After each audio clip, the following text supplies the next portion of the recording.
Bro,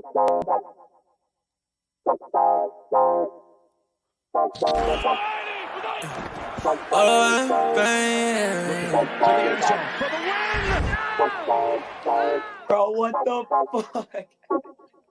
Whoa! Yeah.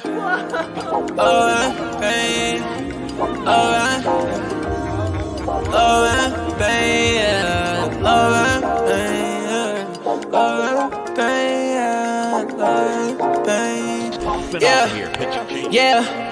Hey. I just wanna touch the top. Baby said that she in love and she don't love the lie. Been chillin' with all the bros, I've been above the spot. Shawty said that things change, well it does a lot. Hey, watching out the payment, man, the sun is high. Yeah, lost inside the heart, but it's emerging right. I've been out the way and I'm good. I can find my home. Everything I said it was is not. Yeah, Jamaica, how you layin'? Yeah, you ain't say none, what you saying, baby? I lost you, but who's paying? Don't know why you hit my phone, why you playing? Yeah, I can't handle it without the trust in, yeah. I can see the top, I wanna touch it, yeah. We been getting money, no discussion. Now I don't let the top of shorty always get the fussy, yeah. Hey, I like the cruise on it. Say she like the way I sound and how I groove on them. I been steady dodging bullets, how I move on them. But he talking out his neck and not a crew on them, yeah. And I'm sliding. Shawty like the vibe, don't want the ride to end, yeah. To the nice end, yeah. To the nice end. I can always keep the cool, I'm never fighting. Man, I love was all the cake without the icing. Now I found new love, different pricing. And it won't cost my soul, no devices. Yeah, I ain't got a plan for it, I'm the man for it. Silver Brody couldn't stand for it, it's very important. I've been off the edge, I've been feeling the wind blowing. I can lose my head and my heart, but they been gone. I just hit the edge of stairs when it's dead time. I just lost promises, I regret mine. I just gained a lot of love on the west side. I'm the go, but I would never be the best guy. You might take me out of business like I'm Best Buy. Talk about the go to maybe soon, I know that's right. Yeah. Talk about the go to maybe soon, I know that's right. Thinking about the future, looking good, and it's the best side. I remember. Yo, what's happening? What's cracking? And welcome back to another episode of Ride the Tide podcast, sports podcast. Who the fuck is that guy? I caught it before someone else caught it. I'm McDilly. That's who that guy is. That's me with the shitty graphics. And welcome back to Ride the Tide Sports Podcast. We got Tycho, McDilly, Snoop Luke, and the Wander, the full crew back again. I love how I said it as they were entering without even knowing which one was going to enter next. It's fucking amazing. But how are we doing, boys? It's like Ty heard you and then edited us. It's almost like that might be exactly what happened there.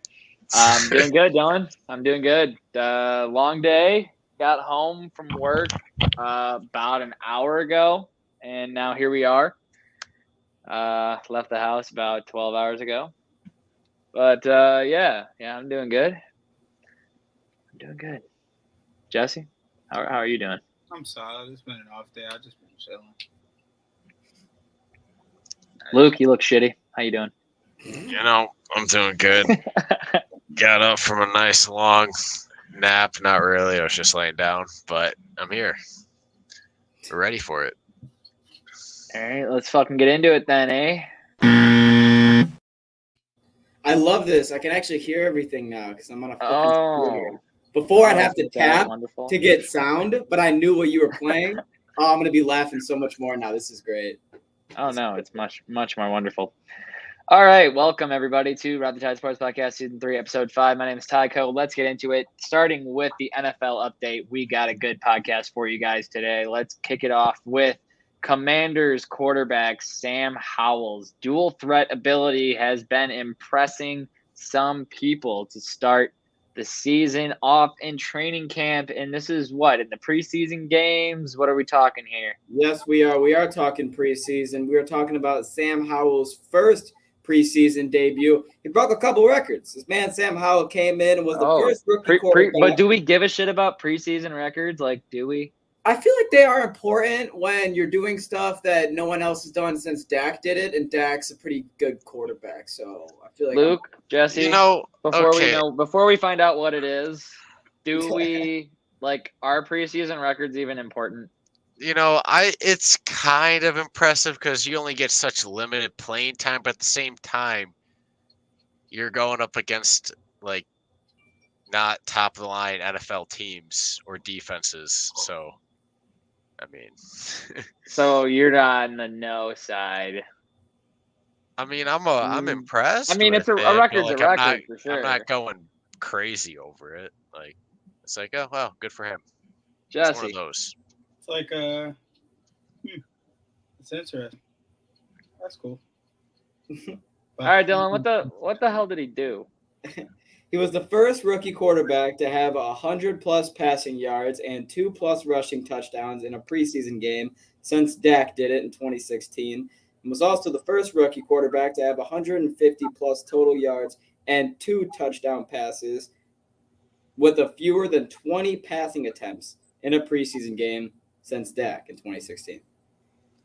Did So you do this all in he's one doing game, all or this, is this in multiple he's- games? And he's not throwing the ball a whole lot either, which I think that makes it a little more impressive. Yeah, preseason, yeah, this and that. Yeah, don't look into it. Is this multiple games, or was that in one game? That was all in one game. So he had 2 passing touchdowns, 2 rushing 2 rushing touchdowns, touchdowns. and 150 total yards. And all with less than 20 pass attempts. That's pretty impressive. Oh, I'll give it to him. That is pretty impressive. But it's a preseason record. Like So it's you like, are doing it against some scrub guys. So it's like, yeah, okay, good for him. I'm impressed. Good for you. him. Yeah. Nothing Let's see if crazy. you can translate that to a playoff game or something. I don't know. But moving on, we have Chargers safety Derwin James becoming the highest paid safety in NFL league history. Contract details. What are they? We know that Derwin James Jr., as Tyler said, is now the new highest paid player. He got a 4-year deal that includes $42 million guaranteed That's wild. by Ian Rapp. That is so wild. I mean, don't get me wrong, he's good, but that's so much money to give to a freaking safety. But then again, you got 3 years, and then you got to pay Herbert. And this is a what, 4-year deal? Yeah. So yeah, pay everybody now. That way, when time comes, you can pay Herbert. I'm expecting a ring. Well, I mean, I would too if you got someone like Herbert, who, in my opinion, resembles Matthew Stafford in a lot of ways, and could be the rock behind a good franchise if you put the pieces around him. Herbert, solid quarterback, definitely could win you a championship. I think so. Put the right pieces around him. He's got the pieces around him. It's been his defense. Yeah, he needs the help on the backside.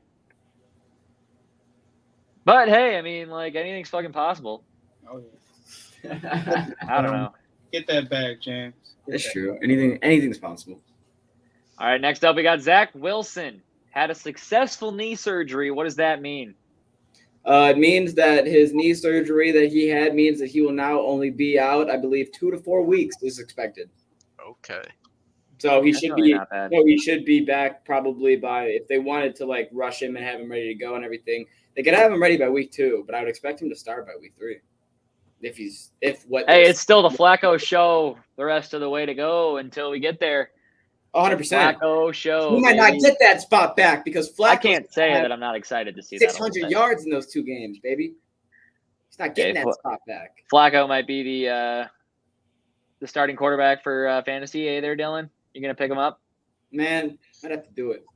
I'd have to take First him. overall draft pick right there, Joe Flacco. First round. Oh my god! I would pay somebody $50, $100 just to do it, just to waste your first round draft pick.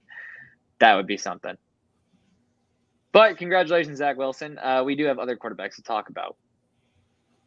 NFL quarterback battles. Let's get into it. So let's get into them. I sent this to Tyler, and because I felt like this is something we got to talk about. We got 3 quarterback battles. Hold on, timeout. No point in rushing him back. They aren't going to be good, so make sure he is healthy. Definitely a good point. I mean, they do have weapons on the Jets' offense. Not big name weapons, but definitely some weapons that should help that Jets team be at least more competitive this year than they were last year. But I agree, no point in rushing him back because they're not going to be, good.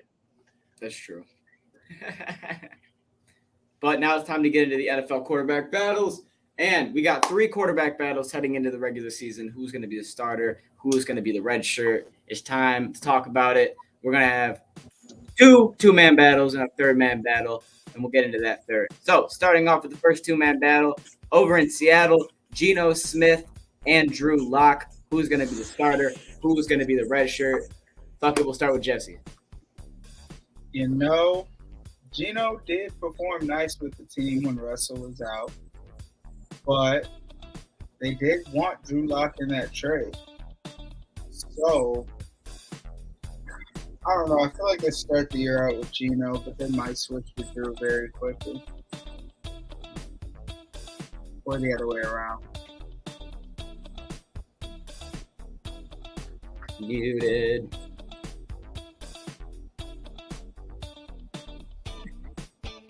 Well, personally, I think they're going to be flip-flopping all season long, but I do want to see Geno just absolutely just take a stranglehold on that spot. Well, a comment from Ryan Bookout says that I saw something today saying Smith is the favorite now. Honestly, I could see Geno Smith or Drew Lock taking this job, but honestly, let's fucking forget about Seattle because this one doesn't matter. I have not seen an NFL team openly tank like this in a long time, but this is an open season tanking, and I feel a little bit sorry for K9, just a little bit. But this one doesn't matter. You could put a fucking dumpster back there. That's what they're going for.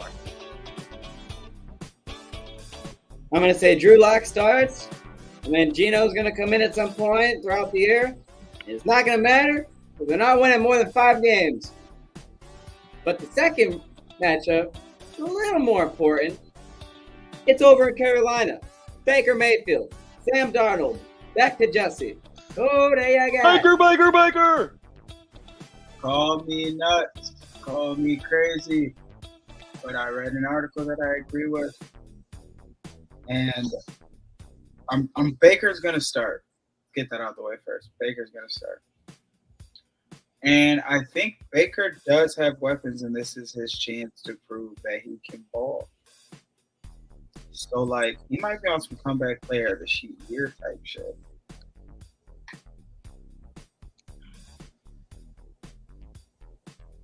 Well, you see, you're not wrong. Baker, this is a chance for Baker to prove that he can ball. But I feel like everyone kind of knows Baker can ball.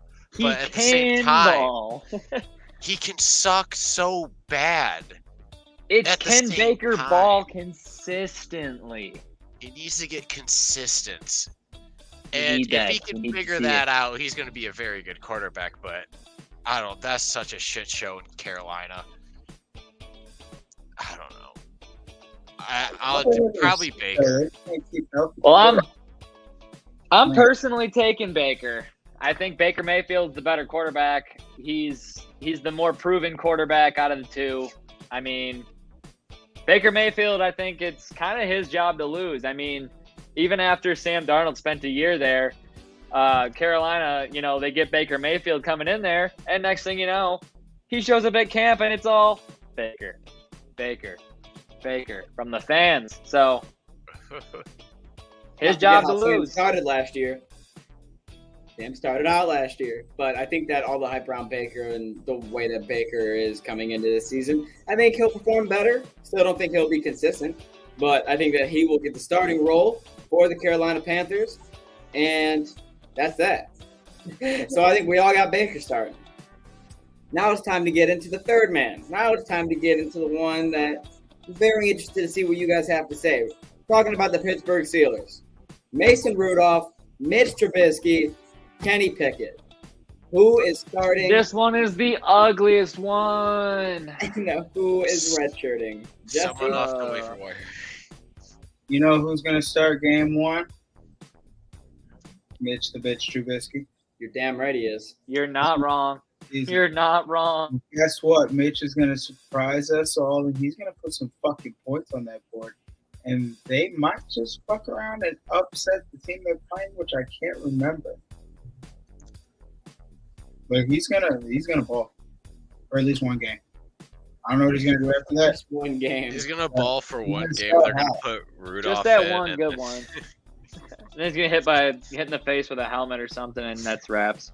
Mm-hmm. One more time. Yeah, I probably got Trubisky starting out of those three. That is wow. Might be Mason looking to Rudolph sign out of left somebody field. Gone forever, Aaron Hernandez. But damn, Pittsburgh.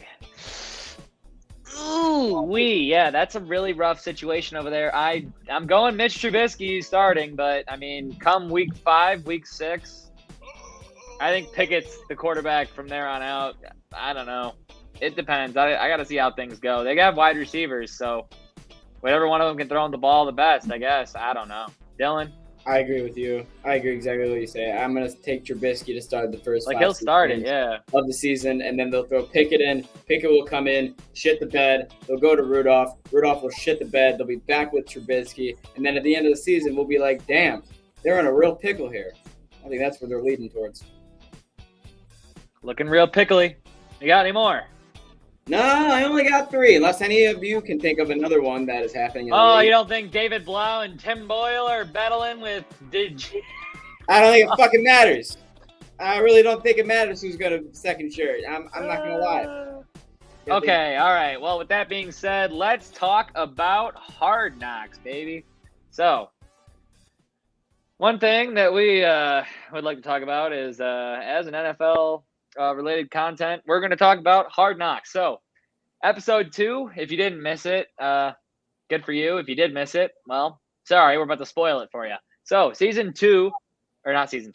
2 of Hard Knocks aired last night. And for those of you that aren't aware, it is the Detroit Lions this year that are on Hard Knocks. And last night, we got to take a look at a couple more players from the Detroit Lions, and especially one's dad as well, and that would be Amon-Ra St. Brown. We got to dive in kind of to Amon-Ra St. Brown and what drives him. And, kind of the first thing that I want to talk about, though, is David Blau, who's him and his girlfriend, his wife. I think it's his wife. We're both talked about plenty in this episode. But I want to know what you guys think of this. You know how it seems like every year on Hard Knocks they have a player that's like, will he make the team? Will he get cut? And they kind of like draw a narrative around him and like his story and everything. Is that what they were trying to kind of do with David Blau last night? Could David Blau be on the possible chopping block because we have 2 mediocre backup quarterbacks? And I don't know. I just felt like they were kind of painting that picture. That's the first thing I want to talk about of last night's episode. Of course they're painting that picture. They got to have the drama. They got to spice it up. They got to draw the eyes and viewers in. But there's always one guy that they're pinpointing it to be. And usually it's someone that, most of us haven't heard of. And it's like, will he make the team? Will he get cut? But we've known about Blau for a couple of years now. And now he might be on the chopping block. And they had a whole segment kind of just talking about his wife and all of her success that she's had. Yeah, because the segment wasn't on Blau because Blau wasn't fucking good, and that's why, because they focused it on the girlfriend because she's the athlete, she's the one that everyone gathered around and was clapping for and cheering for last year.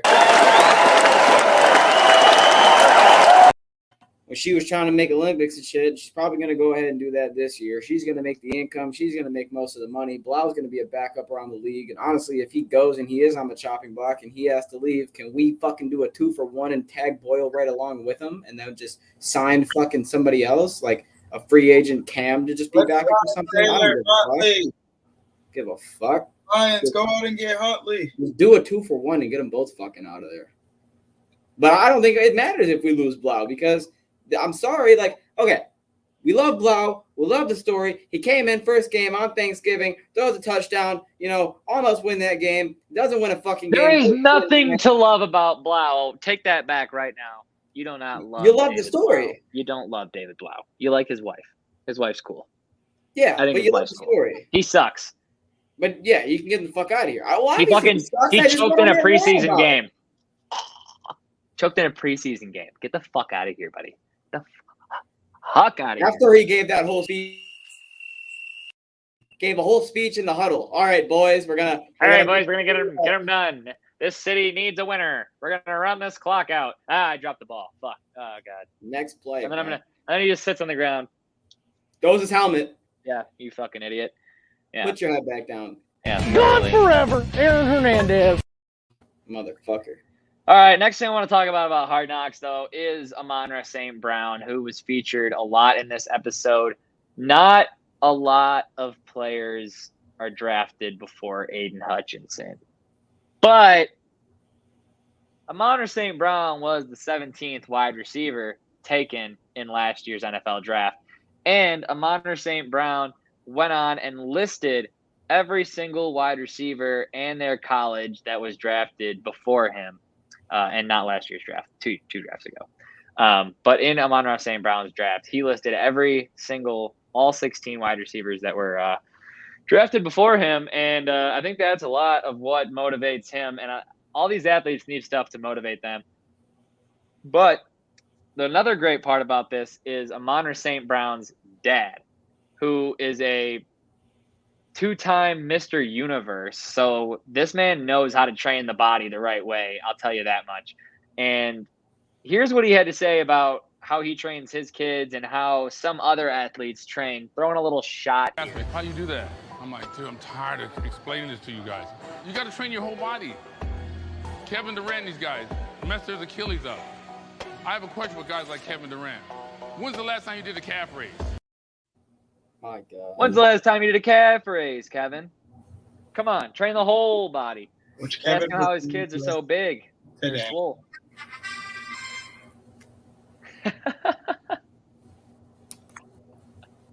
What was that?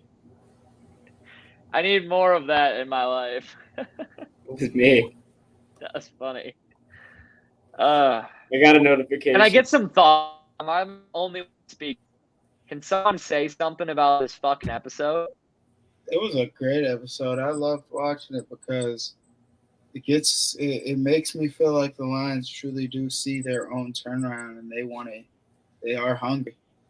They're sick of losing. They're putting their foot down. Just like you did that fly.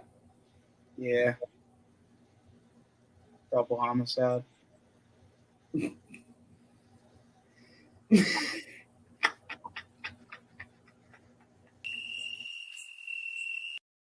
I thought it was a great episode. I was thoroughly entertained the whole time. What more do you want? You got another great segment on the coaching and the coaching staff and how well they're doing. You got another pep talk from Dan Campbell firing everybody up. And I know this, we are freaking starving. We are starving. You got Malcolm Rodriguez coming in, being a big focal point. He's the only other person I'd want to talk about real quick because he's a 6th round pick. No one really gave 2 fucks about him, but there has been a lot of hype in the media. This man's thought to be the starting linebacker. And this episode focal pointed the fact that he is about to be making that starting lineup, and I will not be surprised if he is in that starting defensive group. And honestly, I want him to be coming week 1 or week 2 because it looks like not only is he one of the hardest hitters we have on the defensive side, he's just fucking aggressive, man. And he knows his reads, and he's smart, and I like that. So I want to give a shout out to him too. Well, like what the coach was saying is he's coachable. He's a coachable player. If coach says, hey, you did this wrong, you got to do this instead, he fucking fixes it and he does it. And I thought it was fucking hilarious that when they said he's not a 1st round pick, 2nd round pick, 3rd round pick, 4th round pick, man, what fucking round did you go in? And they pan right to fucking Jared Davis, fucking 2nd round linebacker. Mm-hmm. And they're like, you are getting cooked right now, buddy. It was funny because everything he said, he was like, no offense to you, Rodriguez, but like, Man, y'all letting a fucking rookie do this shit to y'all right now. Yeah, taking your job. No, He and said right now, looks like day one, it's his fucking job. So until somebody steps up and says, hey, I'm not letting this rookie take my job and I'm going to be better than him. Until that happens right now, it sounds like Rodrigo, nickname approved, is going to be the starting linebacker for your Detroit Lions. That's for sure. Put him in with Thor and we're fine. I want to see how he does in the air. I liked how he looked on rush defense, but I feel like we didn't see him on any pass plays. I wonder if that's his style of coverage. Well, the thing is, the Lions are running a what's it called? They're running a 4-2-5 this year. Yeah, they're running a 4-2-5, and it's a lot of downhill action from the linebackers. So it's a lot of filling gaps and Yeah, definitely. If you bouncing off gaps. So 4-2-5 is what they're going with. Jesus. Yeah, that's the scheme. Catch that in Madden. Who the fuck is that guy? All right, one more piece of NFL news before we talk about how Ole Miss found their punter, which is really, really something interesting. A great story. I want to talk about division winners. So we are heading into the season here, and I want to get to know from each one of you who is winning each division in the NFL. So let's kick it off with the AFC. Starting in the East, the AFC East contains the Buffalo Bills with Josh Allen, the Dolphins with newly acquired wide receiver Tyreek Hill, the Patriots and Bill Belichick's reign of terror, and the New York Jets. Jesse, we'll go to you first. Bills, easy. There's no you way. Think you're not giving me a reason? You're crazy. There's no way Miami can even touch them, and Josh Allen is going MVP type season this year. Dylan? You know where I'm standing. You know I'm going to ride the Bills, and I'm going to have to say that not only do I think that Josh Allen's going to have another phenomenal season, I don't see there being a gap. I don't see it being close. I'm going to be honest. I see the Bills not only winning the division, but I see them winning it by fucking 4 or 5 games. I'm going to take Miami. I'm going to take Miami because their defense has been pretty solid the last couple of years. They just weren't getting it done on the offensive end. And I think that this is a prove-it year for Tua. I think that Tua can definitely be that guy, especially with wide receivers, caliber of Jalen Waddle and Tyreek Hill. I think that Gesicki is also a great tight end, and that their offense could really start functioning, and this team could be really good and definitely compete with the Buffalo Bills. Muted again, Luke. Sorry. Well, I agree with that. Miami is about to be shocking a lot of motherfuckers this year. And they're going to – I don't know. Tua's getting a lot of hate, and the Dolphins are getting a lot of hate. Well, mostly Tua. He has a lot of motivation coming in here, and it's already a big prove-it year already. So just add all that on top of it. He's either going to crumble and fold like a folding chair, or he is about to go on a nasty run with Miami this year. That's exactly the way that I'm feeling about that too.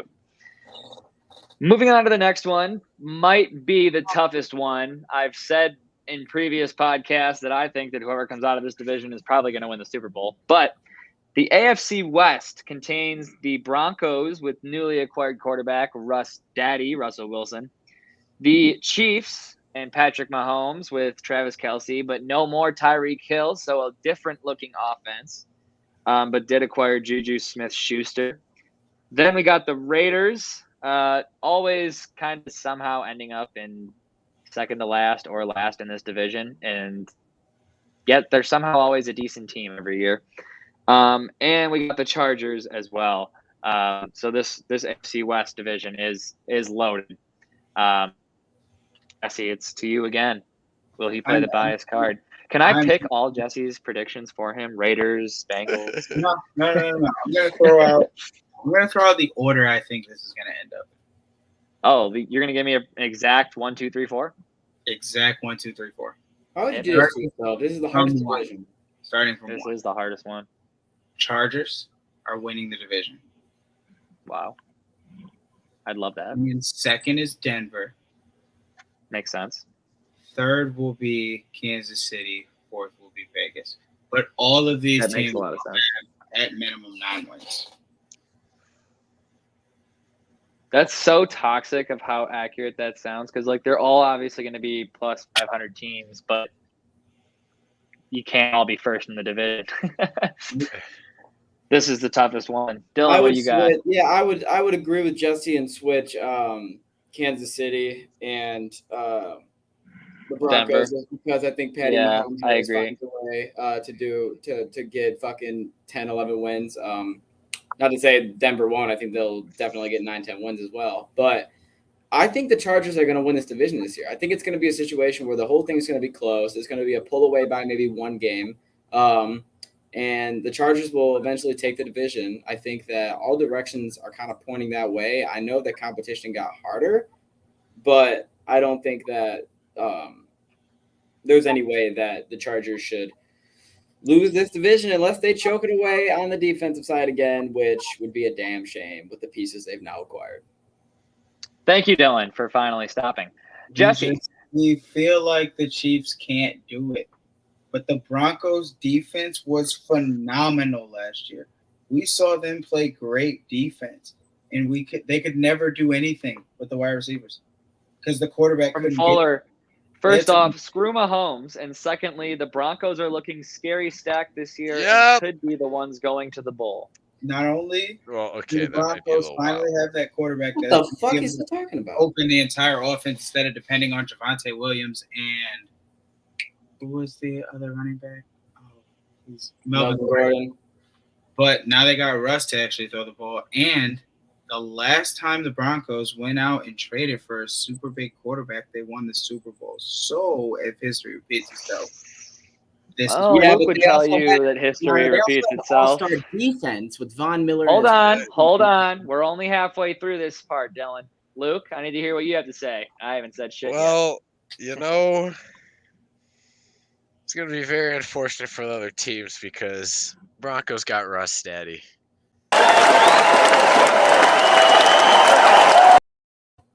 Russ Daddy is taking over that whole division. He's going to eat them up, chew them out, spit them out like nothing. All right. Thanks, Luke. Thank you. You're welcome. Well, I'm going to go with LA. If I was ranking it, I would go the Chargers and then the Chiefs and then the Broncos and then the Raiders. That's why we're that's only because, like Dylan said, the Chiefs right now are they're gonna win.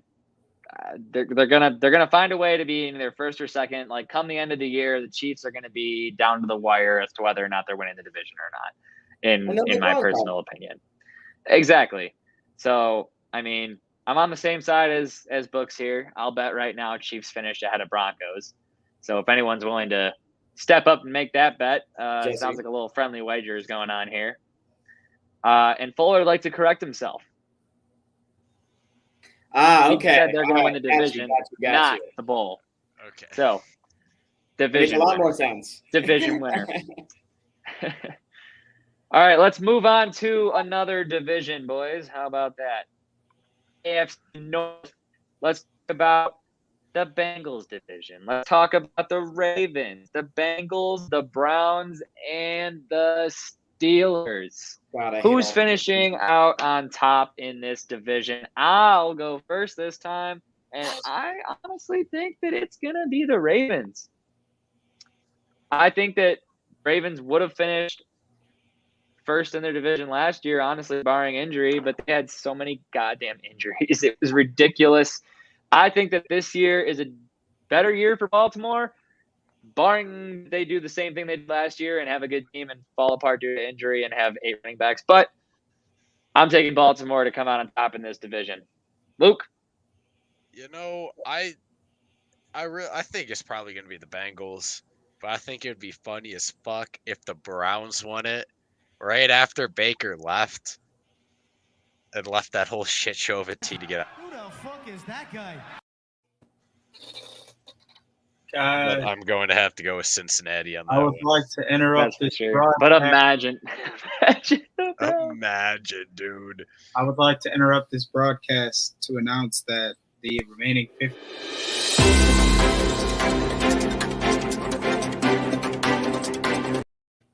Breaking news.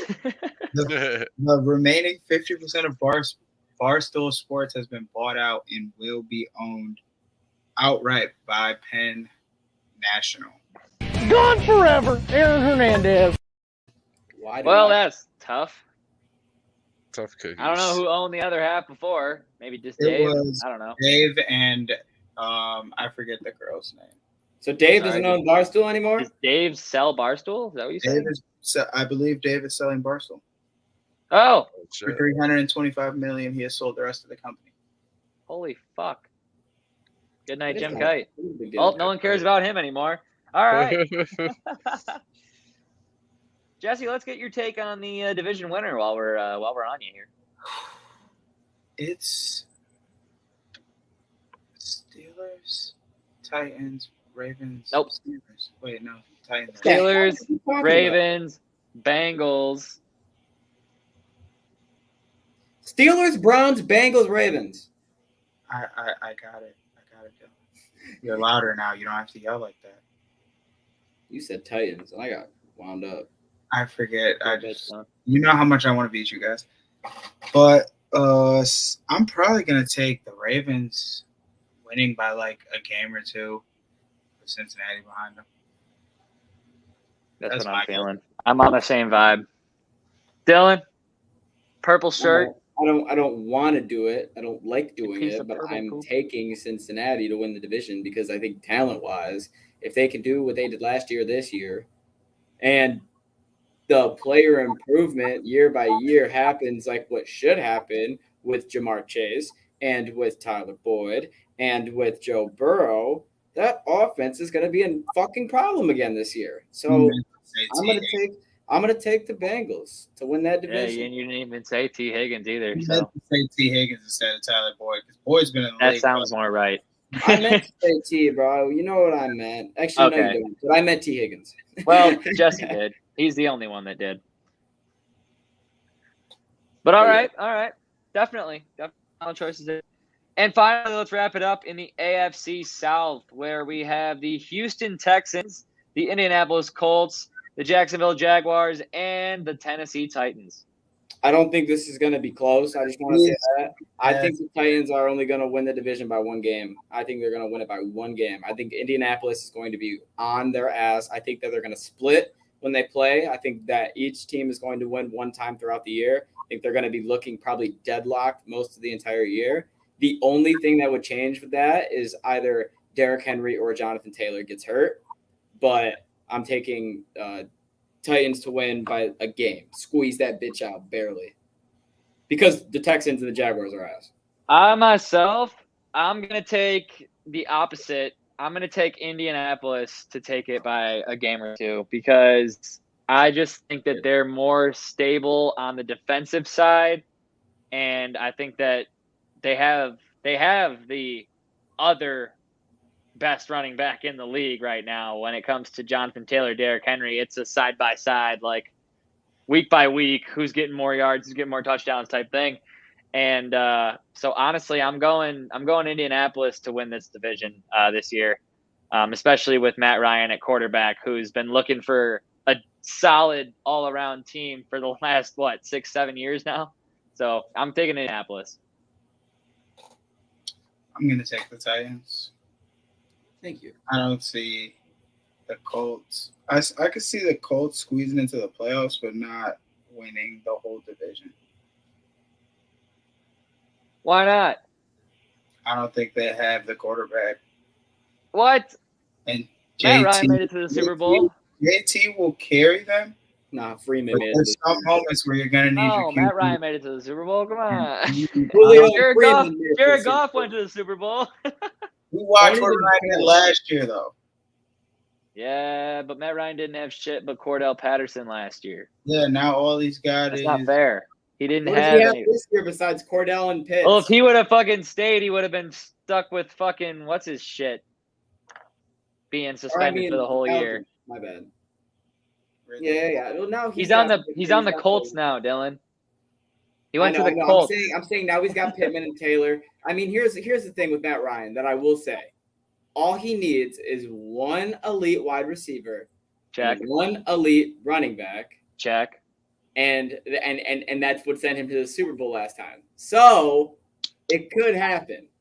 I'm not going to count them out. You set me up for success. I think whoever wins the division, whoever will be right behind him, will go wild card. But Luke, what do you think? Yeah. Luke, you're muted, but let's hear what you think. I figured I'd tell you before you started talking this time. Yeah, you're gonna have to give me the Jags. I'm kidding, the Colts. Give me the Why Colts. the Colts? And a Because comment KT, from baby. Fuller. I don't do this that often, but you know what? Screw it. I'll ride the Titans with you, Dylan. I think they got a good chance this year. Oh, baby! Let's go, boys! Because fuck Derrick Henry, JT all the way. That motherfucker, Derrick Henry, decided to get hurt the first week I ever get him in fantasy and be out for the fucking season. With Derrick Henry. Gone forever, Aaron Hernandez. All season long. Like 3 points. Awesome. Fuck you, Henry. Hey, man. Super disappointing. That's the king. Super duper Can't wait for disappointing. this draft. Oh, God. Let's move over to the NFC now. Starting with the NFC East, we have the Cowboys, the Giants, the Eagles, and the Commanders. You know who's gonna rock this series? I mean, rock this division's world? The fucking Eagles. They're gonna. That's what I was thinking. Kill that shit. I don't know why they seem so elite, but the fact that they added AJ Brown on offense, first of all, phenomenal. The defense looks like it could be nice. They got a new D lineman and they're. Well, they picked up Nakobe Dean, but that's questionable. He's got some questionable injury shit that might be coming up during the season. Dallas but then they also got the what's it called? They got that 400, 350 pound fucking lineman from Georgia as well. The inside lineman. I'm blanking on his fucking name. But he's huge and he's good. So, division winner. Yeah, I'm taking them as the division winners, and I'm thinking that that's so disrespectful to the Cowboys. But like, I don't know how I feel about the Cowboys. They're not going to make the playoffs this year. Let's hear it. How do you feel, Dylan? How do you feel about the Cowboys? Jesse got the Cowboys aren't going to make the playoffs this year, bro. I think they're going to be a dud. I think they're going to be 500. I don't think they're going to be anything special. I think they're going to be all expectations, no fucking outcome. And I think that at the end of the day, Philly should run this division. I'm not really looking at the Commanders or the Giants to do anything special this year. That's about it, really. That's how I feel about the entire division. Look, I honestly think the Cowboys and the Eagles will be pretty neck and neck. I'm not saying that either one of these teams will be really good, but they both have potential to be really good when their good players play up to the ability that they could play at. Because, I mean, Dak Prescott in the offense, like, CD Lamb is a stud. He's a fucking stud. And Dak Prescott doesn't go down last year. Like, who knows what happens. But, like, Dak Prescott, a healthy Dak Prescott, a healthy CD Lamb, a healthy, hopefully better Zeke, who fumbled the ball a shit ton last year, is a solid offense there, you know? And then on the defensive side, Parsons going into his second year, he had a dog-ass rookie year. He's a really good linebacker, like really fucking good. He's going to be causing problems for a long time. Like Dallas has some pieces too. Philly has some pieces as well, but they are rookies, so you need to expect those rookies to perform. I'm going to take Dallas to win the division, as much as I think Philly is kind of littered with some talent this year. I think you're just a Philly hater. Well, there's that. That's part of it, maybe. I don't know. It's in At the end my brain all the time. At the end of the day, Philly's going to be Philly, and the Cowboys are going to win this division. Because Dak's going to be Dak and ball the fuck out. It's a revenge tour. It's comeback season. He's like, fuck, I was out with injury. It's time to come back and show these bitches what I'm about. Never in Dak's career as a quarterback for the Dallas Cowboys have they lost games due to his inability to ball. They have lost due to their coverage problems and the fact that they can't play defense when it comes down to it. So do you know what changed last year? Cover anybody. Receivers, they're gonna get down the field, but so is the other team. You know, it's actually crazy. Last year when he got hurt, what happened to their defense? They actually got good, and they were a problem for a decent amount of teams. Because they had to, or else it wasn't going to be close. The most prolific cornerback they had was getting burnt by number one receivers every week. He just happened to get some picks along the way while he was getting burnt. Dallas ain't shit. You saw what happened as soon as it hit playoff time. They couldn't win a game because they couldn't. Hey, you're not wrong. But we got to move on. So let's go to the NFC West, where we have the Cardinals, the Rams, the 49ers, and the Seahawks. I'll be short and sweet. Give me the Rams by a lot. That's all right. I'm taking the Rams as well by a significant amount of games. Yeah. Okay, not a lot of questions there. Luke, do you have anyone are you taking the Cardinals? Are you gonna ride that? I could see you doing that. Cardinals. Oh my god. All right, well, give him the Cardinals. All right. Give it That's Kyler Murray. Big fat contract for the little I haven't quarterback. supported a single pick Luke's made so far except for the Bengals. I don't know how I'm gonna be pissed. I'm gonna be pissed when they're all right. You're right, bro. In the NFC North, we have the Bears, the Lions, the Packers, and the Vikings. Will anybody beat the Packers this year, Dylan? Minnesota's winning the division. They had 14 games last year that they only lost by one possession. 14 games by one possession. And they had 11 games that were lost in the last 2 minutes of the halves.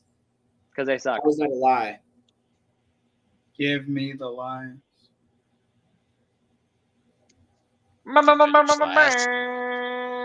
Back that up right now with facts. This guy watched too much Hard Knocks last night. He got too excited. Drinking, absolutely drowning in the Kool-Aid right now. Jesse, can you even breathe? Listen, if I nicked myself right here, you'd be like, Jesse, bro, are you okay? Why are you bleeding blue? And I'd be like, let's go Lions. Oh, it's in your veins. Yeah, it's I'm infected, so that's the only answer I can give. Hey, you know what? That's fair. It's biased. I want to take the Green Bay Packers. All right. Taking the Vikings. Hell yeah. Don't forget Anthony Barr left the Vikings. I don't give a shit that Anthony Barr left the Vikings. That is a big fucking deal, Dylan. Did Harrison Smith leave the Vikings? No. No, that's his right-hand man. I feel okay, huh? Did who's that D lineman? That big ass fucking. But hey. Rodgers doesn't have Adams anymore. When the Lions lost their one key piece on defense, what happened next?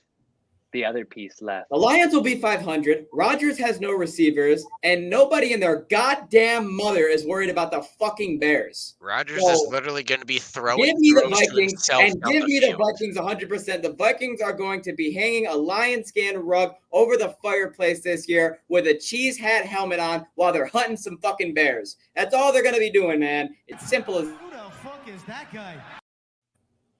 Did you just say a cheese head helmet on hunting bears? Take the whole division, man, with a lion run. No Viking. All right, let me at least paint the picture correctly for the people out there. Yep. So a Viking fan would obviously put their fucking Viking helmet on. Then they would put cheese through the Viking horns. Of course. To kill the cheese because they're killing Green Bay. Then they're going to go bear hunting while thinking about their lion rug at on home. Their lion skin rug. No, with a lion fur coat. Exactly, with the other one hanging over the fireplace. Oh, hold on. I got some stuff going on, and I want to bring this up. Bookie says, let's bet. Fuller says, bet, Bookie. Bookie says, let's get $20, Fuller. Packers all. All right, Bookie. $20 bet. Kirk Cousins is not that guy. That right there is why the Vikings will not win the fucking division. That is Kirk also Cousins a good point. Kirk Cousins is the most mediocre NFL quarterback. They need no Dalvin Cook injury. I'll have to take the Vikings. At 2. But we do have one more division to talk about, and that is the NFC South. And that is the Falcons, the Panthers, the Saints, and the Bucks. So, Dylan. Bucks. Tom Brady's still in the league, and if no one gets hurt except for the linemen that have already been hurt, should that damage their record from maybe 13 wins to like 11 to 10? Yeah. But do I think that New Orleans, Falcons, or Carolina can knock them off their pedestal? I do not. I'm taking the Bucks. Well, those are the only teams that could knock them off their pedestal in their own division. So those are the only options. Yes, you are correct. Jesse. All of me wants to say Saints, but I know Bucks. Just move on. I appreciate you being honest. I can do it. It looks like it caused great pain. It is. It really is. I'm over here in my head like, man, I do. All right, Luke, what do you got? Tampa Dom. Yeah, I got Tampa too. It's honestly it's Tom's to lose until he retires again. Yeah. But hey, let's just bring this up one more time. Kirk Cousins is the perfect definition of an average quarterback. Thank you, Ryan Lookout. That is exactly what he is. Alrighty, next up we have the Ole Miss found their punter at a frat house. Apparently, their coach said to the whole team, all right, guys, we need a goddamn punter. Go out and find a punter. And they found a punter in a frat house. He needs to work on his conditioning, but he's the new punter for Ole Miss, and he apparently used to punt D1. So, hey, for all you fucking college frat kids out there, anything can happen. Just go kick a football every once in a while and make sure the college coach is walking around looking for a goddamn punter.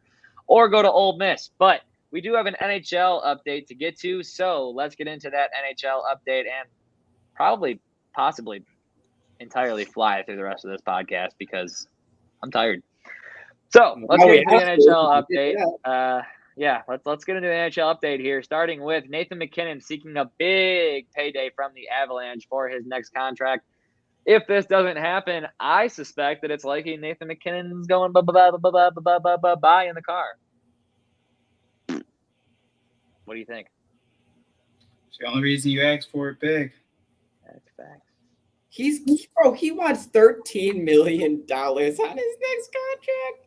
Well, he's sick.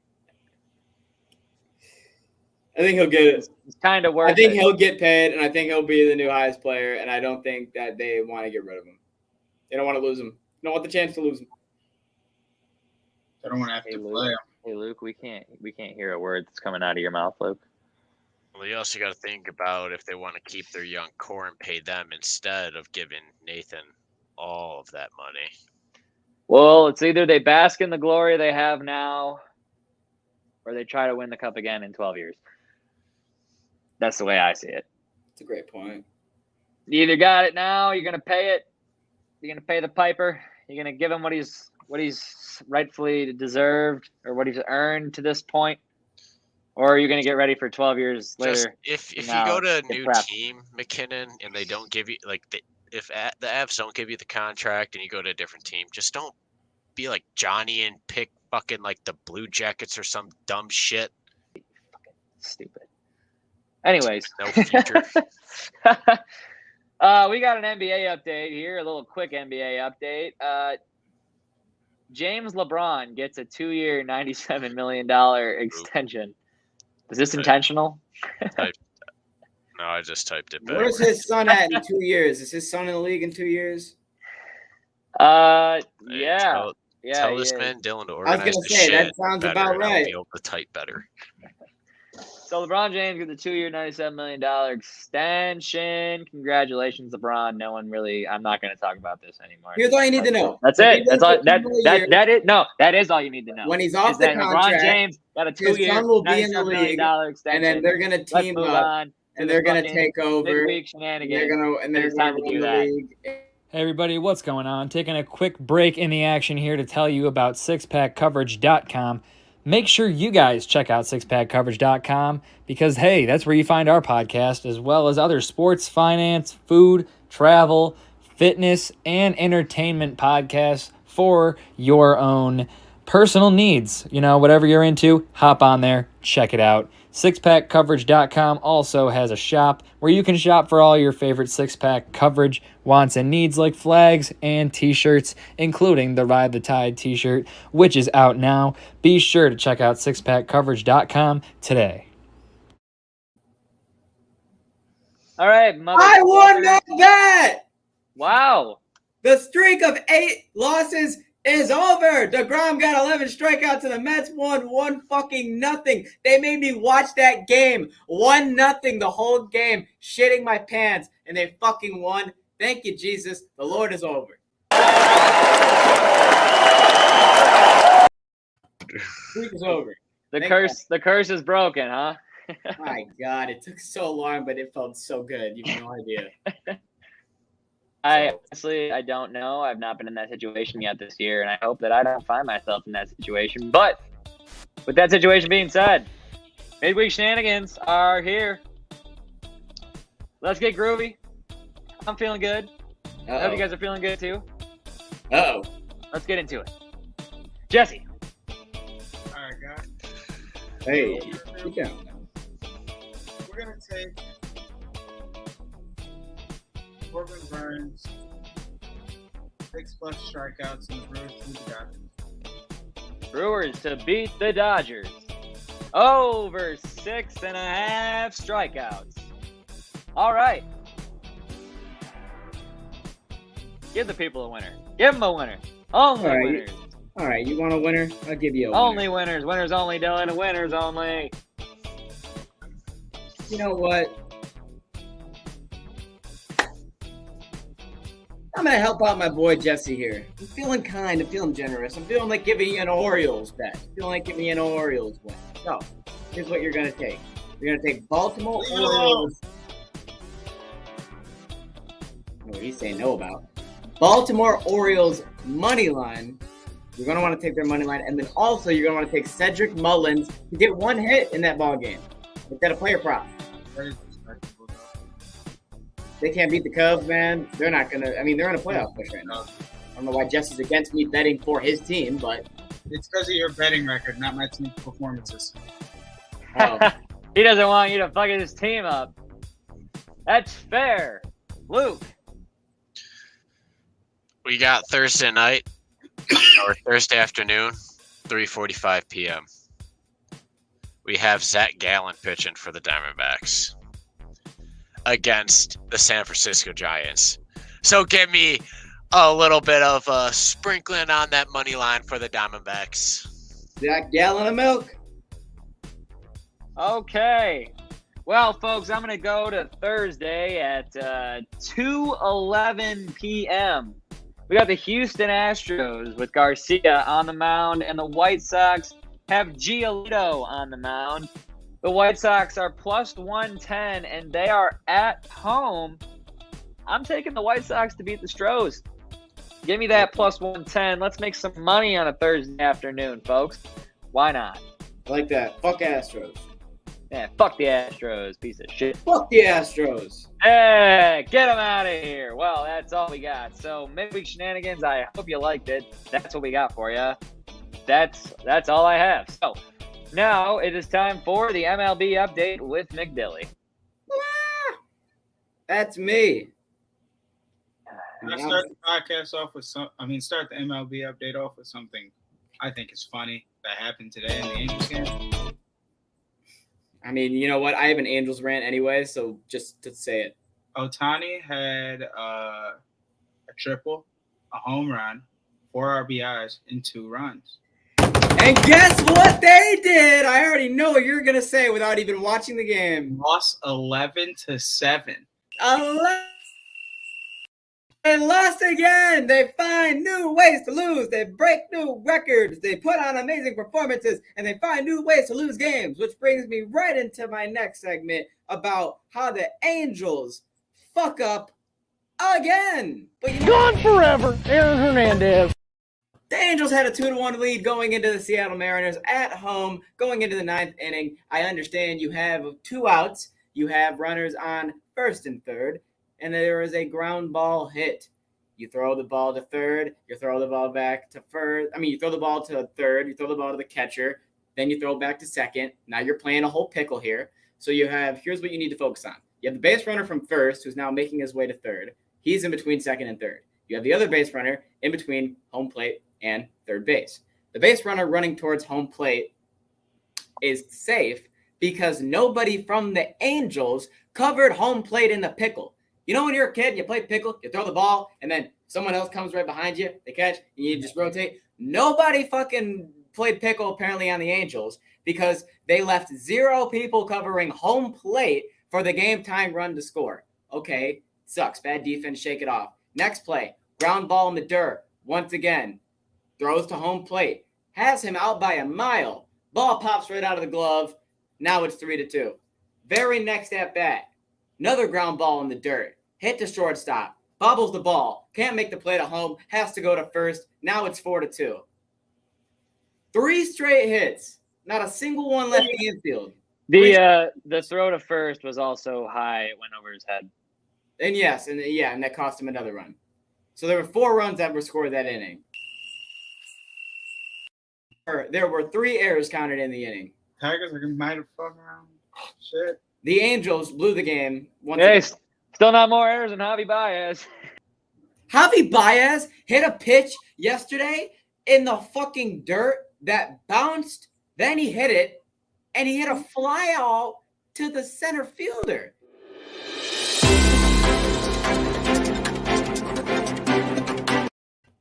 This should be good. Oh, this just in. Javi Baez swings at pitches in the fucking dirt. Yeah, he does. And he hit Tell me it something far. I don't know. Are you surprised? He's been practicing that for fucking his whole career. He's going to hit a homer that bounces. I'm not going to be surprised. It's going to bounce, and it's fucking cricket. He plays cricket is what he does. And that's about it. It's that low if it hits the ground. But I got something else that I want to talk to you about. Jesse, do you like Dairy Queen? Yeah. You like Dairy Queen? You know, the MLB likes Dairy Queen too, but it sounds like Dairy Queen doesn't like the MLB because he is playing cricket, bookie. Because there is right now the curse of Dairy Queen. Now, if you don't know about the curse of Dairy Queen, in the beginning of the season, they selected 4 players that would market their sandwiches and their commercials, and those 4 players are all Fernando Tatis Jr., who was just suspended for PED use, Cody Bellinger, who's hitting .210 and has been playing like shit for the past 2 years with a .668 OPS, Tim Anderson, who just broke his finger and is now out for the next 6 weeks, and Bryce Harper, who broke his thumb and has been out since June 26th. So, Yeah.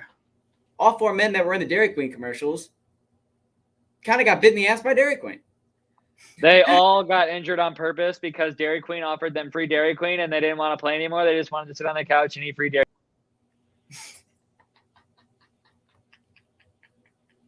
Jesse, what do you got to say? Not that. Gone forever, Aaron Hernandez. Man, I don't even know. Maybe they shouldn't be partnered with DQ anymore. Maybe it's time to go to Cold Stone. Oh, this just in a live take of all the players that signed with Dairy Queen. And I know this, we are freaking starving. All right, Tyler, come back in here because my next thing, I got a question for you. And this is Make me what? So, Alex Rodriguez was asked about the Fernando Tatis Jr. situation, and he said because of his mistakes and what he did, he knows he's not going to be a Hall of Famer and make the Hall of Fame. He says now after what Tatis does, no matter what he does for the rest of his career, he said, and I quote, he could have a 12-year career, all-star career, and there will be no more Hall of Fame for Fernando Tatis Jr. I want to know, do you guys agree with that? Or do you think that that's BS? And if you went on to have another all-star year, because there are people like Barry Bonds and A-Rod that, yes, it was more extreme, obviously not to the extent of Tatis. It is the main argument for why, they're not in the Hall of Fame. Tatis got injured and wasn't playing while this happened. He did not play on performance-enhancing drugs. He was going to come back on him. Did he? We don't know. He was going to, but he got caught. Did he? No. Okay. All right then. Done. So what do you say, Ty? I think he'll be fine. I think he's good. I think A-Rod is a bitter bitch. I think he's bitter. I think he's mad that Jeter is the more loved Yankee and that he's not a Hall of Famer. I think that could 100% be true. Also, you want to know what Jonathan Papelbon said? Pitcher for the Washington Nationals. He says, if I was pitching, every single time that I faced Fernando Tatis, every time I face that dude, I'm drilling him 100%. That's what Papelbon said. I can't wait to see him on bat against him. So that should be very interesting. Just want to point that out there. He should only miss about 40 to 50 games max next year. Yeah, I know it's going to be a good amount of time, but I don't think it should be that bad. But depends on how much playoff run Padres get. But as you saw what Tyler just put on the bottom of the screen, Jacob deGrom strikes out 9 batters in 5 innings. He went to strike out 11 batters in 6 innings. That was what won me my goddamn bet, and it was beautiful. I picked a great game to watch, and I was super happy.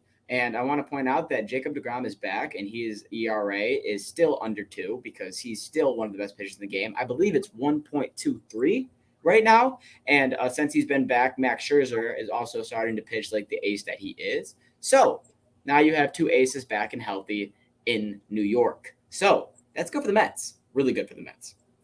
Moving on, I want to talk about this because I don't understand how the fuck AA, and if you don't know who AA is, that is the GM for the Atlanta Braves, continues to just not spend a lot of money and lock up players long term. Now, their farm system is absolutely loaded right now with talent that they are not paying max deals. Michael Harris III is now the second. God damn it. I thought there was 3 lines, but there was 2. He is now the newest player added to this as he was signed to the 2023. Oh, my God. Signed through the 2031 and 2032 season, and it was only paid, I believe, around $20 million. It was a lot less than what it was supposed to be. Basically, everyone on Twitter saying it's a steal. And once again, the Braves are loading up their farm system, and it's unbelievable. And I think that the reason why I want to talk about this is because the Braves are setting themselves up to where in the next 5 years, they should still be a contender looking in the future. And that's huge. Yeah, they got a bunch of young guys, and if they're not young, they're still on contract for a while. 100%. I think it's super smart. Next person I got to talk about real quick because I forgot a player of the week last week because there's a lot of stuff that was happening. But there's one guy whose numbers have been insane, so I'm just going to give him player of the week because Aaron Judge can't win it because newsflash, people, he's been 1 for 14 recently, and the Yankees have been in a little bit of a slump. I don't know what's going on over there, but I just want to point that out. Dylan Cease has been on fire since 5/29/22. January, February, March, April, May. I could not think of what month it was. Since May 29th, he has 82 innings pitched, a 0.66 ERA, 103 strikeouts, a 1.05 whip, and a .172 opponent batting average. And he has the 3rd lowest ERA in the MLB. I know his opponent batting average, his whip, and his strikeouts are all top 5 in baseball right now. Dylan Cease, Cy Young candidate, anybody? He had Who the fuck is that guy? He had a 14-game streak of, I think it was a 1 ERA or lower. Yes. And that hasn't been done since 1913. Nah, Cease has been having an amazing year. And I think that it's damn unfortunate that Dylan Cease is probably going to have an all-star year, and I don't see Chicago making the playoffs once again. But that's another story for another day, or maybe it's not because I think I have something about that in a minute. The next thing is the New York Yankees have lost 11 of their last 13 games played.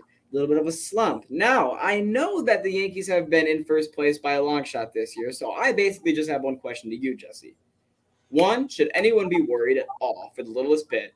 And then essentially, if they should, why? But the other side of that would be, or do you think that they've just been so good and luck and shit's just starting to catch up with them?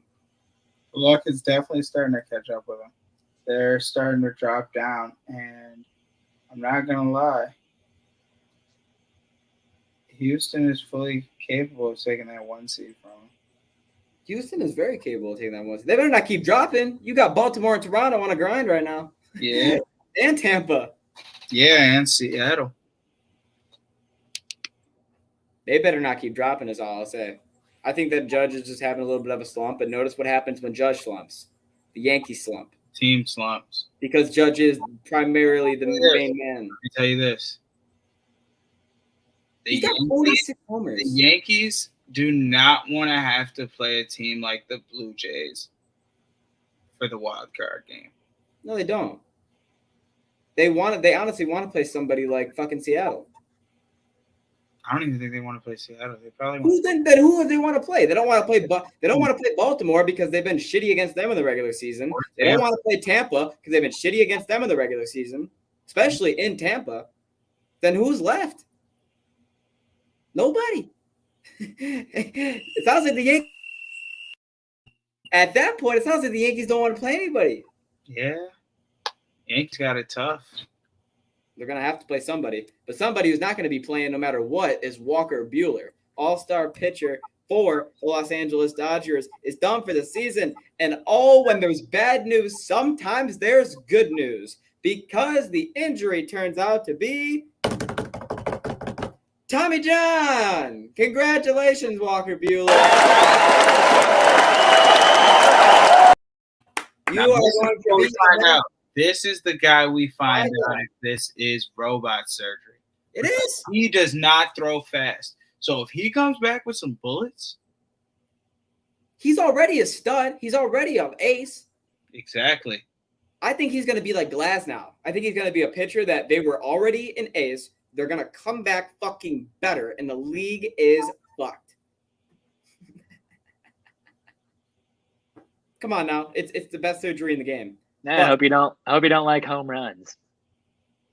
But the last thing I got 2 more things. Hey, if Tommy John's legal, should we make steroids legal? Well, they don't know. I don't think that the people who do. The only people. There's no robot surgery for hitting, so why can't we just take some? The owners don't know what Tommy John does right now. They don't realize how lethal it is. Right. Nah, you need some shoulder, some hip, or something. It's a fucking lethal surgery right now. I don't know, but yeah. What do you think about that? If Tommy John, should we make steroids legal in baseball? If you can have a broken arm, you should be able to have some broken muscles. Seems fair to me. Should you make steroids legal in baseball to make it more entertaining? Yes or no? Oh, yeah. Why do you think people love Barry Bonds so much? He hit balls like 600 feet. Yeah, but he's there's a lot of guys you can give steroids to, but they can't even hit the ball in the first place. That's true. They do hate their life after sports. Bookie says, yes, they hate life after sports anyways. You guys realize that no one can read this but you if you're listening to the podcast. Come on. Hey, man, I literally was just going to read it, but you interrupted me. Yes, they hate life after sports anyways. And I agree. They do. And I'm siding with you. But now it's time to get into the fact that there has not been a perfect game thrown in 10 years. The last perfect game that was thrown was King Felix back in Seattle. And this was almost the case in Tampa. Rasmussen went 8 perfect innings, and then fucking Baltimore had to fuck it up in the 9th inning. The leadoff hitter got 1 hit. They only got 1 hit the rest of the game. They couldn't even get a fucking run. They had to be Cox and just get 1 hit because nobody likes them. And they're why would you guys do that, Jesse? Why would you guys ruin the perfect game just to get 1 hit, 1 single, and then that's it? Who the fuck is Drew Rasmussen? He's not the man who was about to make his name for himself on the Orioles. Nope. He got 8 innings. Good enough. Oh, he got all 9 actually. He just got 1 hit. Because he went into the 9th inning with only 79 pitches. And I was like, what the fuck? I was like, wait, bro, he's thrown 80 pitches yet? He's going to the 9th? And he was working them, but I will say you guys are assholes for that. I wanted to see a perfect game. So thanks a lot.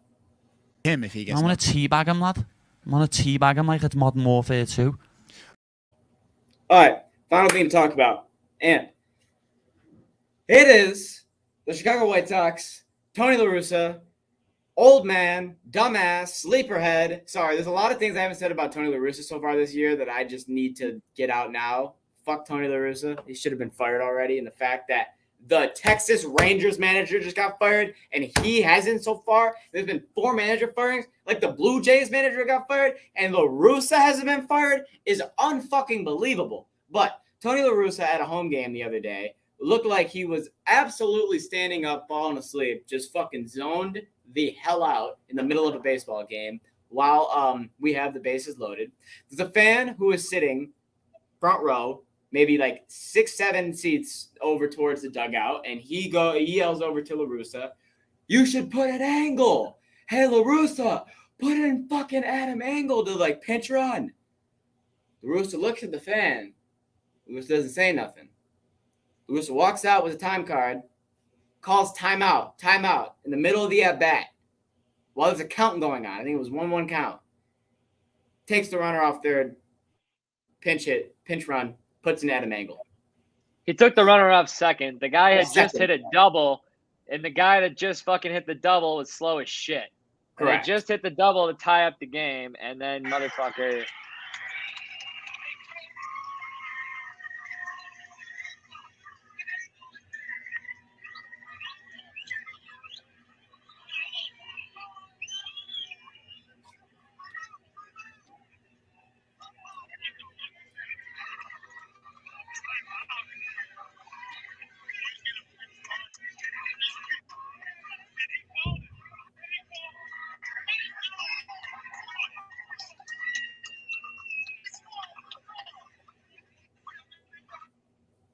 Tony La Russa, from breaking down prospects to taking fan advice.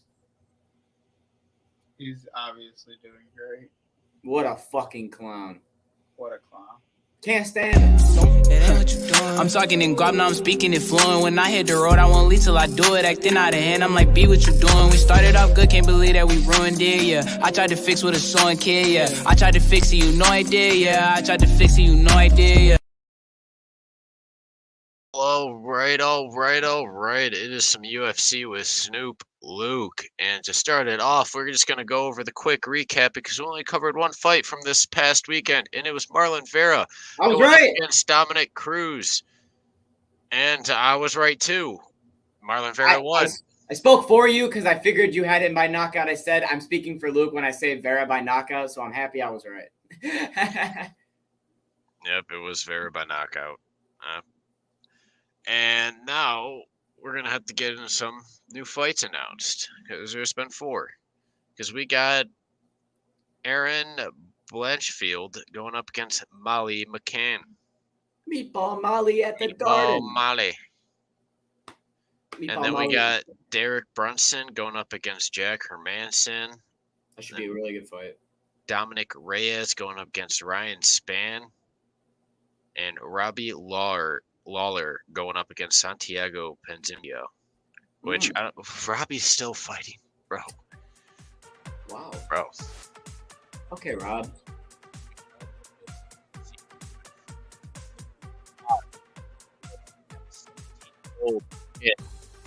I mean, Dana White's contender series, or going on his contender series to fight for a UFC contract at the age of 17. What? Yes. That's wild. Dude, when does he fight? Do you know? September 20th. Wow. That's when he fights for it. Is he fighting another 17-year-old, 18-year-old, or is he fighting I don't know. I'm sorry. I know you probably don't know all this info. I'm sorry. that's insane. We got Kazmat Chimaev had some fucking words to say, some more words to say about Nate Diaz. He goes, he's not that guy that beat McGregor. He's not that young guy. This is his last fight. I'll kill him. I'll kick his ass and let him go home. He's gonna kill him. He's gonna kill him. I honestly cannot wait for that fight. That's about to be bad. But honestly, now we got Dana White chipping in on Kazma potentially getting a title fight if he beats Nate, and if Usman, that was weird. And if Usman beats Edwards, I don't know what that was. That was weird. But Dana was like, yeah, if they get past those fights, and especially since Usman's already went around the division twice now, basically, who else is there really to compete for it besides Kazmat, who's just been torching everybody? I say nobody. But now we got the UFC 278 preview that's happening this very weekend. Oh baby! For fight number 1, we got Tyson Pedro going up against Harry Hunsucker. And oh my God. Well, let's just put it this way. If you want to make a nice charitable donation to your sports bookie, throw your money on Harry. Yeah, I'm telling you right now, from what I've seen, I did my little bit of research. Hunsucker's not the way to go. What's wrong with Harry Hunsucker? He's just not the way to go. He's not the way to go. There's nothing really wrong. He just sounds like the wrong way to go. Just Pedro is a problem. What kind of fucking name is Harry Hunsucker? I'm sorry, but change it. Well, when your name's Hunsucker, you're Why you're 7-5? You're bound to be plus 500 on the night. He's gonna get Pedro is Hunsucker minus punched in the fucking 750. face. Take all my money. That's a bad idea. Throw it on Tyson Pedro. But next up for fight number 2, we have Yanin Wu going up against Lucy Padilova. But look, I'll only get like $2 if I put all my money on Pedro. Well, then you gotta just don't bet that fight. Bet the round. Round 1, baby. Yeah, give it the 60-second KO. This fight, you'll get some money. Right. This fight, honestly. All right, 60-second KO on Harry Hunsucker then. Right. To get knocked out, yes. Oh. Yeah, Pedro. The opposite. The opposite. Money you'd actually get? Probably more money. That's probably when Harry Hunsucker does a roundhouse kick to the fucking dome 30 seconds into the fight, I want $20 from each of you. You would get so much money if you place that bet and it hit. You would get a ridiculous amount, probably. But with this next fight up, these two women haven't been doing a whole lot of great things in the UFC, and now they're going up against each other. Don't expect anything too great. But that being said, I'm still taking Wu at the plus 105 upset against Lucy. Yanin Wu by decision. Yes. And for fight number 3, we have Jose Aldo going up against Merab Devalev. I can't say that last name. I tried so hard to pronounce that before the podcast, and I still can't say it. Davalishvili. Valishvili. But anyways, it doesn't matter what his name is, because Jose Aldo has been looking very fucking good in his last couple fights. I've been liking what I'm seeing. This man, I'm taking Aldo. I'm taking Aldo in this one. I was gonna take Merab, but I don't know why, but I'm trusting you right now, Luke, on this one. I don't know what it is. Something about what you just said. I believe it. Have you not watched Aldo's last? I have. I've been with you watching him. Like, I've been against Aldo, thinking he's been old and washed up, and this man's like, nah. All right. You know what? I will ride Aldo with you. Give me Jose Aldo. Diavalishvili.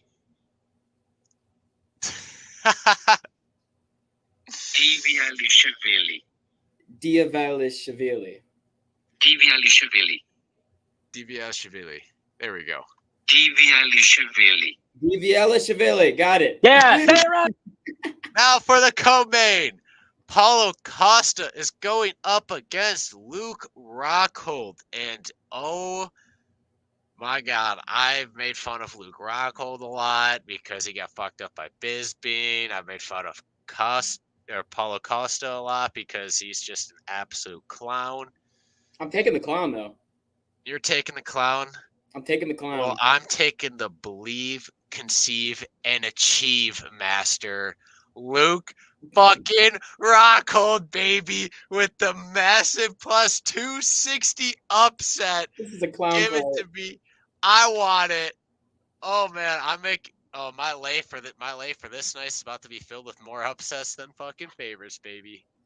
I'm taking Paulo. Do I feel comfortable in it? No. Do I feel comfortable in either of these men winning? No. I'm just here to be entertained. That's just a funny fight that everyone wants. I'm just here to be entertained by that fight. Two clowns. Oh, but at least people still like Rockhold though. But for the main event, something this man Leon Edwards has been waiting on for a very, very long time. Versus Leon Edwards, let's fucking go. I didn't understand a fucking word of that. Me neither. Kamaru Usman versus Leon Edwards, let's fucking Leon go. Edwards. Well, Leon finally gets his shot at the title. Oh, this and supply. It's been a very long wait for this man. And Usman's is willing to welcome in. Like, hey, here, come take your chance. Ain't probably gonna mean much because Usman's gonna be walking out of this with his belt still strapped around his waist. Give me Usman by decision. Yeah, I think this is gonna be a lot closer than I really want it to be. Because Edwards is good. This will be a lot closer fight than the last fight. He gets a lot of hate now because he dragged out the fight with Nate and then almost got rocked in the final minute. Or he did get rocked, but almost got his lights put out in the final minute of the fight. But that doesn't take away everything he's done before. He's still a really good fighter. He could be an issue. And at the end and honestly, standing up, he's an issue for Usman. So also, I don't think Usman is probably going to go back to his grappling and wrestling and all that other stuff. And it might be more of a boring fight from Usman. I was just about to say, it's going to be a boring fight. But will Leon be the first one to take down Usman? If Leon can get Usman to stand and bang with him, Leon can do it. Oh, baby. That's a hot take. I like that right there. Leon can be the first one to do it. Even though I think it's going to be Chimaev, but if Edwards gets him to stand and bang, he could be the first one to do it.